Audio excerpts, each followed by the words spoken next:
Hey everyone, welcome back for another deep dive. Today we're going to be talking about how tiny changes can lead to massive results. Ooh, I like that. Yeah, and we're going to be looking at Atomic Habits by James Clear. Have you heard of this? Yes, Atomic Habits. It's a great book. It's a really, really good book. So many good stories and practical strategies. Absolutely. It's packed with wisdom about how those small habits shape our lives. Yeah, so let's just jump right into it. One of the stories that really caught my eye was the story about British cycling. Oh, yeah. So before this coach, Dave Brailsford, came along, they were like the laughing stock of cycling. Yeah, they were so bad that, a top bike manufacturer refused to sell them bikes because they thought it would hurt their reputation. Wow, they were that bad, huh? Yeah. So what did Brailsford do to, turn things around? Well, he had this idea. He called it the aggregation of marginal gains. Okay. So basically, he was like, if you can improve every tiny aspect of cycling by just 1%, Hmm. those gains will add up Okay. to a massive advantage. I like it. So what are we talking, what kind of 1% changes? Talking about the most comfortable pillow for each rider, Okay. for better sleep, Hmm. testing different massage gels, to help muscles recover faster. Okay. Even teaching the team how to wash their hands properly to avoid infections. Really? He was that detailed? Oh, yeah, yeah. If one rider gets sick, it could derail the whole team. Right. He even had the team truck painted white so they could spot tiny bits of dust Oh, wow. that could affect the mechanics. Wow. Okay, so did all this attention to detail, actually pay off? Big time. Within a decade, they had won 178 world championships, What? 66 Olympic and Paralympic gold medals, Oh, my gosh. 5 Tour de France victories. That is incredible. It was a complete transformation. Wow. It just goes to show. So is there, a scientific reason why these small habits, they have such a big impact? Yeah, it's called compounding. It's like when you invest money regularly. Okay, yeah. The initial returns seem small, but then those get reinvested and, lead to bigger returns. It snowballs. Okay, so with habits, if we make small changes, they build up over time, just like investing. Yeah, exactly. If you could improve your productivity by 1% each day, think about how much that would add up to in a year. Oh, that's a good point. And it's not just productivity, it's everything, knowledge, relationships. Yeah, okay, I got it. So should we just set big goals then? Well, goals are good, but Clear argues that systems are more important. What do you mean?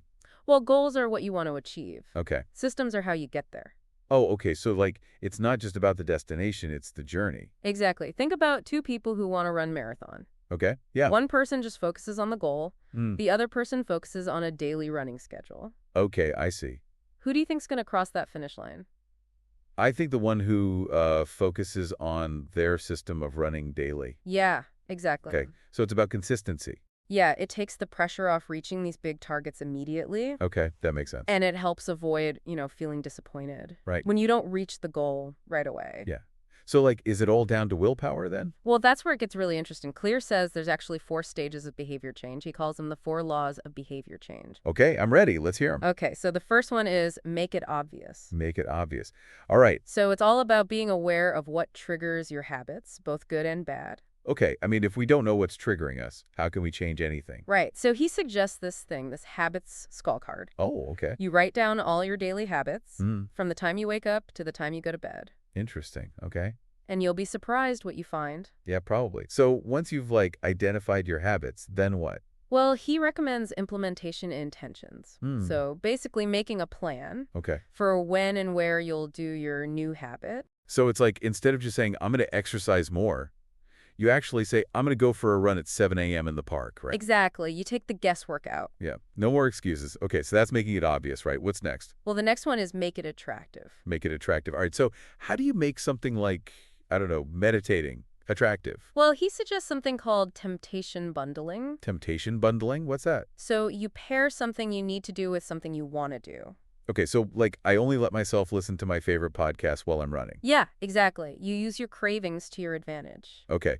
Is there anything else we could do? Well, humans are social creatures, right? Yeah. So joining a culture where your desired behavior is normal can make it more appealing. So if I want to read more, join a book club. Exactly. Yeah, okay. You could also create a motivation ritual. Like what? So if you love listening to music, Yeah. create a playlist just for working out. Oh, so you like start to connect those good feelings with the activity. Exactly, and trick your brain into liking it. I like it. Okay, so that's making it obvious, making it attractive. What's number 3? Make it easy. Make it easy. I think I know this one. Is this the 2-minute rule? It is. All right, let's hear it. So you scale down any new habit Okay. until it takes less than 2 minutes to start. So instead of thinking about a whole hour workout, I just focus on putting on my sneakers. Yeah, exactly. Or, if you want to write a book, just open a document and write a sentence. It seems so small. Right, but it gets you started. Okay, so you get started, and then hopefully you just keep going. Exactly, that's the idea. Okay, I'm loving it. So what's the final law? Make it satisfying. You get satisfied. Okay. This is about making sure those good habits have a reward attached. Yeah, but how do you make them, like, rewarding right away? Sometimes you don't see those benefits for a while. Yeah, so Clear says use immediate rewards. Okay. For example, every time you resist buying something you don't need, Hmm. transfer that money to a fun money account. Oh, okay. I like that. What else?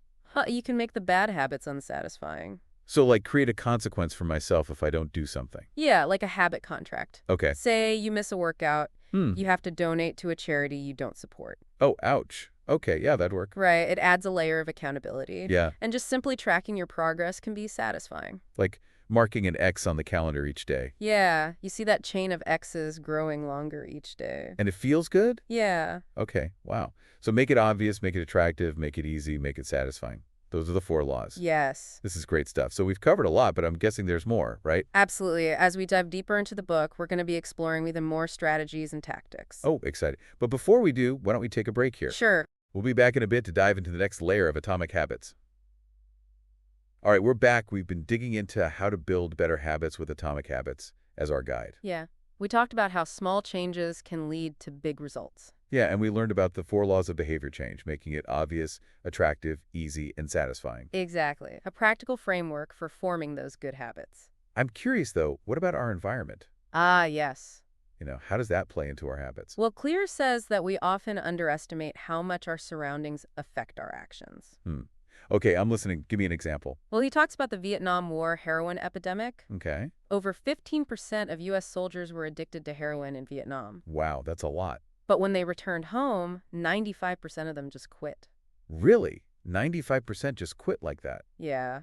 That's amazing. Why do you think that happened? Because back home, the triggers were gone. The triggers. In Vietnam, heroin was readily available, stress was high, and drug use was just part of the culture. Okay, so they went back home. No more triggers, no more addiction. Yeah. Pretty powerful, right? It is. So does that mean that, we're all just puppets to our environment? Not exactly. We can be architects of our environment. Okay, I like that. What do you mean? Well, we can design our spaces to make good habits easier and bad habits harder. Oh, okay, I like that. How? Give us some tips. Well, think about what triggers your habits. Okay. If you're trying to cut down on social media, Yeah. make those apps less visible on your phone. Oh, you mean like hide them in a folder? Exactly, yeah, or even delete them if you have to. Okay, so make the bad habits hard to do. What about the good ones? Well, if you want to read more, Yeah? keep a book on your bedside table. Makes sense. Or if you want to eat healthier, make sure you have fruits and veggies. Oh, yeah. I put them right in front. Exactly. Front and center in your fridge. Easy to grab. So we've talked about the environment, but what about those cravings? Ah, yes, those cravings.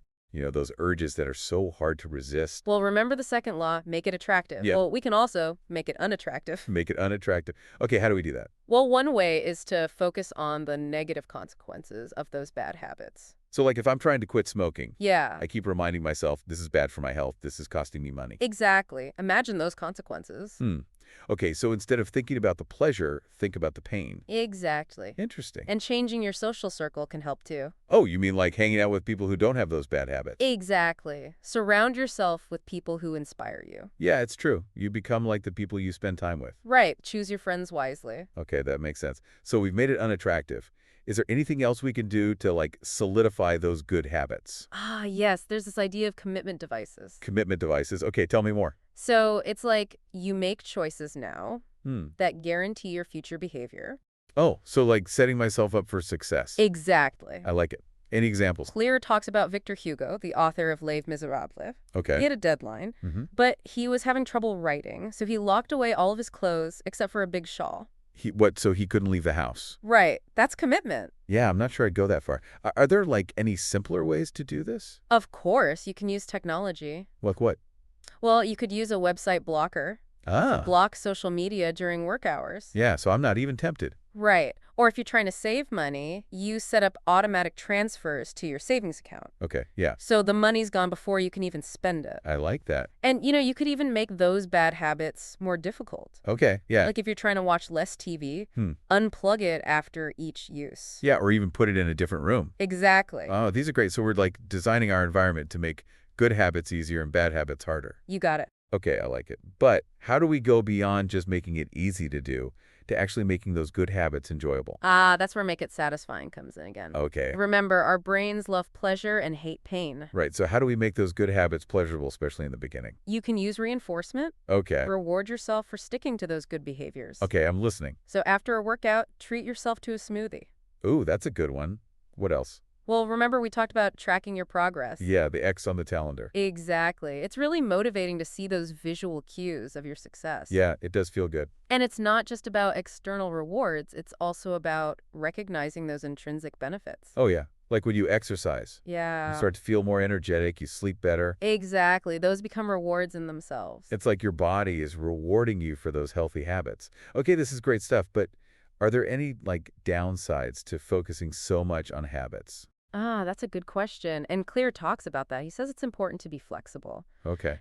Habits should help us grow, not hold us back. Right. So like find that balance between sticking to our habits but also being able to adapt when we need to. Exactly. And remember, habits are just one piece of the puzzle. Hmm. Talent, opportunity, those matter too. Right. We can't control everything, but we can control our habits. Exactly. And by mastering those small actions, we can set ourselves up for success. Love it. Okay, so we've talked about environment, cravings, commitment devices, and making it satisfying. What else is there? Well, in the next part, we're going to get into some of the more advanced tactics. Oh, even more. This is exciting. Let's take a quick break and then we'll dive into those next level strategies. Okay, we're back. Ready to wrap up our deep dive into atomic habits? Absolutely. We've talked about a lot, but there's even more to explore. Yeah, this book is packed with insights. So what's next? Where are we headed? Well, Clear dives into how to match our habits to our, natural talents. Okay, so like finding your passion kind of thing. Yeah, it's connected. He uses the example of Michael Phelps. Oh yeah, the Olympic swimmer. Yeah. So Phelps, he has this unique body, long torso, short legs. Perfect for swimming. Exactly. But imagine if he tried to be a marathon runner.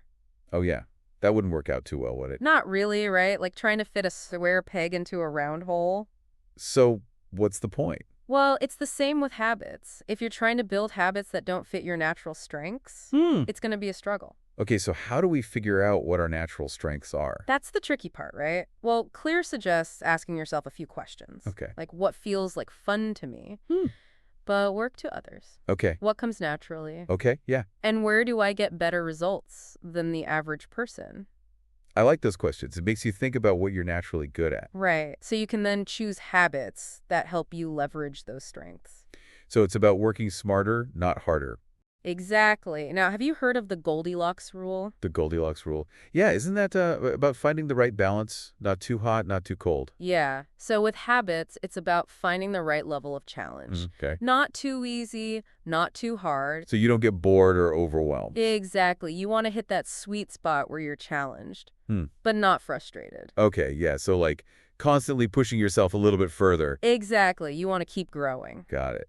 So we've talked about, matching our habits to our talents. What else is there? Well, even with good habits, you need to reflect and review. You mean like check in with yourself and see how things are going? Yeah. Even the best habits might need adjusting. Okay, that makes sense. You got to be flexible, right? Exactly. Clear calls this the annual review. Annual review. Okay. Basically, at the end of each year, you take stock of your habits. What worked, what didn't. Okay, like a yearly checkup for your habits? Yeah.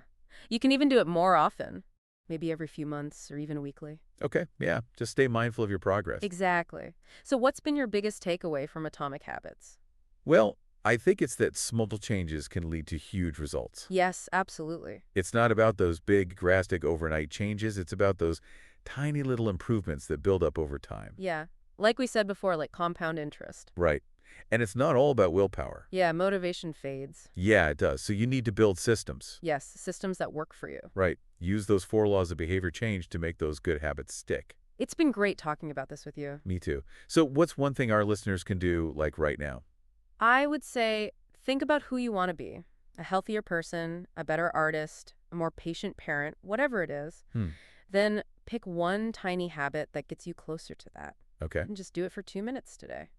That's a great challenge. It's so simple, but it can be the start of something amazing. It really can. Remember, success is not a one-time thing. It's the result of daily habits. Well said. So we'll leave our listeners with this thought. What would your life look like if you could change just one small habit every month? The possibilities are endless. Thanks for joining us for another deep dive. We'll see you next time.